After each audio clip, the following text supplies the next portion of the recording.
Hi there guys, happy Friday. I hope that you're all keeping well and safe. As you can see from the title of today's video, we're talking about a concept called the window of tolerance, which fits in quite nicely with our theme of, regulating emotions, so learning how to identify them, express them and manage them a bit better as well. So this is a great concept because it covers sort of a wide range of feelings, going from hypo-arousal, which might be feelings of numbness or dissociation, all the way up to hyper-arousal, where we might be feeling anxious or angry.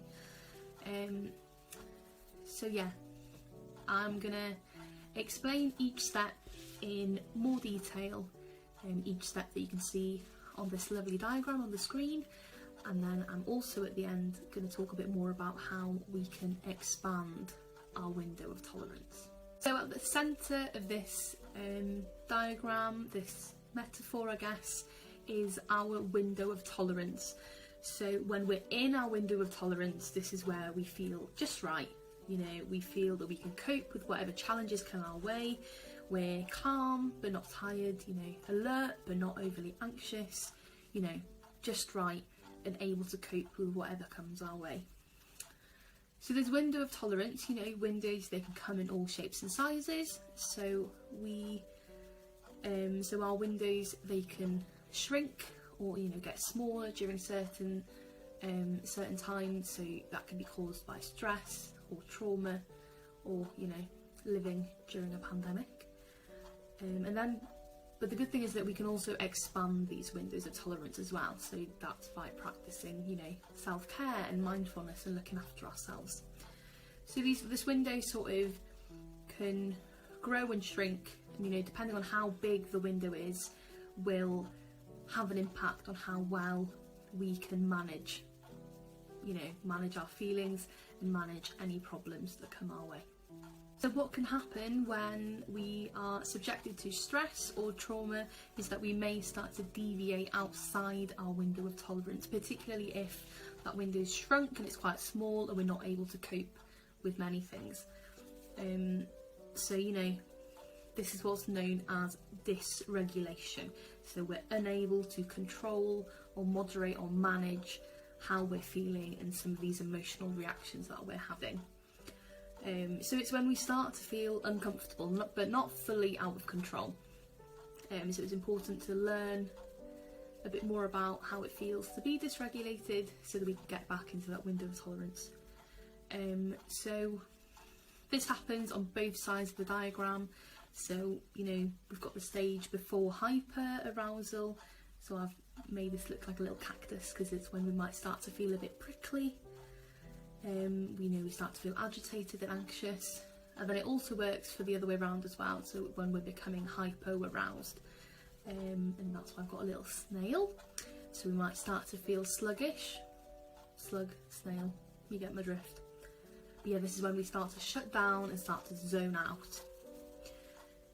So yeah, ways to manage some of this dysregulation. So if it's sort of the snail slug side, we might want to try and activate our senses, use some sensory objects, maybe light a nice smelling candle, have a nice warm bath, anything that's going to get the senses thinking again. And then you might want to also practice some grounding techniques just to bring you back to the here and now and stop you from dissociating from what's going on. And then if it's sort of the opposite, so we're in the cactus, prickly, sort of heading towards hyper-arousal stage, this is a great time to practice some breathing exercises and maybe some progressive muscle relaxation, just to bring you back down to your base level, to that window of tolerance. Next, let's talk a bit about hypo-arousal. So I've got a lovely penguin and an ice cube here, because hypo-arousal is when our freeze response has been activated. So I'm sure you've all heard of the fight or flight response. There's also a freeze response. So that is when we shut down, we completely dissociate, so zone out from what's going on, and physically can't do anything. So how you might be feeling in this zone is sort of numbness. Maybe you can't feel anything. So, you know, not sad, not happy, just numbness and nothingness. You know, you'll feel a lack of energy. You'll feel that you can't do things, not able to think and respond as well as you normally would. So yeah, that is one of the extremes of reactions that we can have. And then the other side of the coin, the other side of this spectrum, is hyper-arousal, and then I've depicted this as a volcano. So this is where we might erupt into a state of anger or really intense anxiety and panic. You know, it's that state of feeling like we're switched on 24/7 and can't switch off. So, you know, being hyper-vigilant, maybe defensive, feeling overwhelmed. And like I said, this is that fight or flight mode. So the hypo-arousal is when we're frozen. Hyper-arousal, we're going to be faced with a problem and we're going to either feel like we want to fight our way out or run away. So if we're feeling like that, it might mean that we're in this state of hyper-arousal. So now we've learned a bit about all the different stages, let's talk a bit more about how we can expand this window of tolerance, because that is the aim. Because the bigger our window of tolerance, the more able we are to cope with these problems, these, you know, challenges that life throws at us without going into wannabe the state.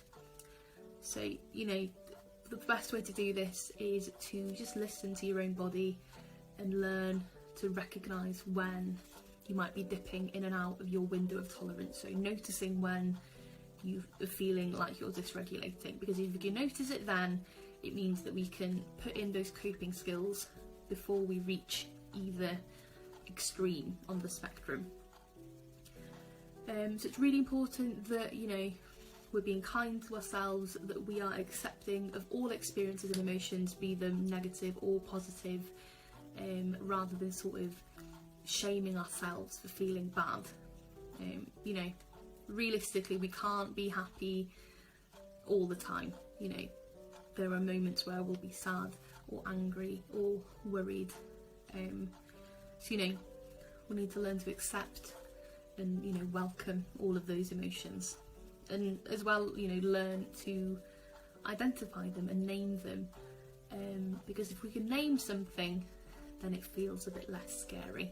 So yeah, giving the feeling a name, you know, also helps us to work through it that bit quicker, because we know what we're dealing with, and then we use the coping skills and the self-care tools that we know works. So that's another great way of expanding that window of tolerance, is by practicing self-care and those coping skills, and practicing them regularly as well, not just when we're at either extreme, but, you know, to still practice them when things are good as well, to keep it topped up, keep that window expanded,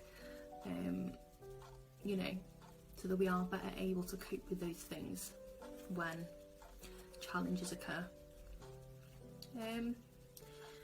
So yeah, I think that's probably enough waffling for one day. I hope that someone has found that a bit useful or interesting. You know, if you want to learn a bit more about the concept, the window of tolerance, there's plenty of resources out there on the internet, do go check it out. But this has been a bit of an introduction, I guess. So yeah, as always, thank you so much for watching. You know, keep your eyes peeled next week for more activities and videos about regulating emotions and all that fun stuff. But yeah, like I said, thank you so much for watching, and I will see you guys next week.